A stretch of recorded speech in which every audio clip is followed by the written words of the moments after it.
My name is Garrett Sumter, and along with Audrey Elidago, Danielle Feliciano, and Chixing Zhang, who are all students at California State University Long Beach, we will be presenting an epidemiological review of the 2014 Ebola outbreak that occurred in rural populations of West Africa.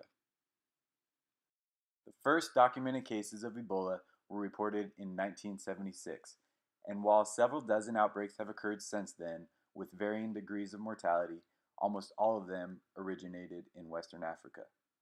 The main outbreak that we'll be looking at began in 2014 and lasted for a period of 3 years, sweeping through large portions of Western Africa, leaving a trail of devastation in its wake. This epidemic was the largest Ebola outbreak in history and was quickly sensationalized by media around the world.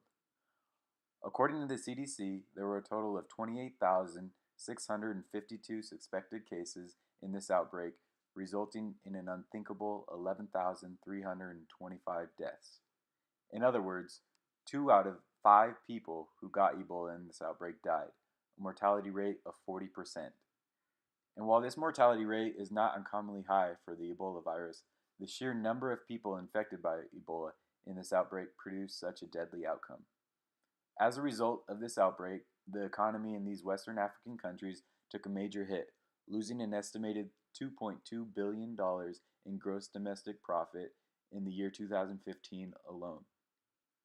In response, the CDC estimates that $3.6 billion were donated for Ebola aid during that same year, although most of this money did not go directly to those countries most affected.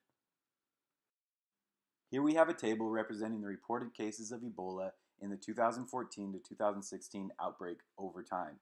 Each colored line on this graph represents the 3 countries who are most affected by this outbreak: Guinea in blue, Liberia in red, and Sierra Leone in green.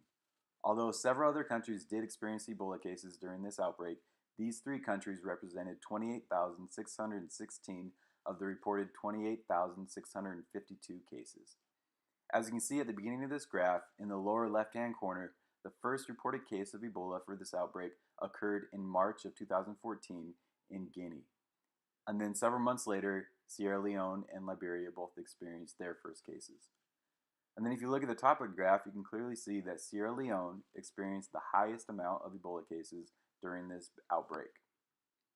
Another interesting thing depicted in this graph is the time at which each country experienced a plateau in no new cases, which varied slightly between the countries, ending with Sierra Leone towards the end of 2015.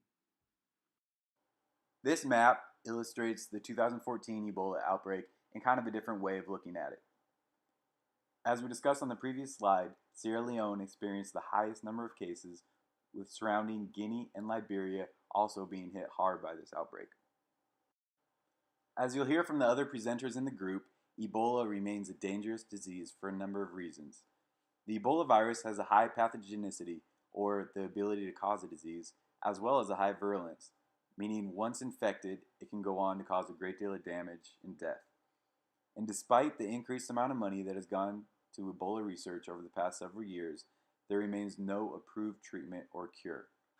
Because of these facts, combined with the potential to weaponize Ebola in a bioterrorism attack, few diseases have the capacity to cause such widespread damage. As a group, we feel it's crucial that this disease receive the $100 million in funding, which may help prevent another large-scale Ebola outbreak, saving thousands of lives.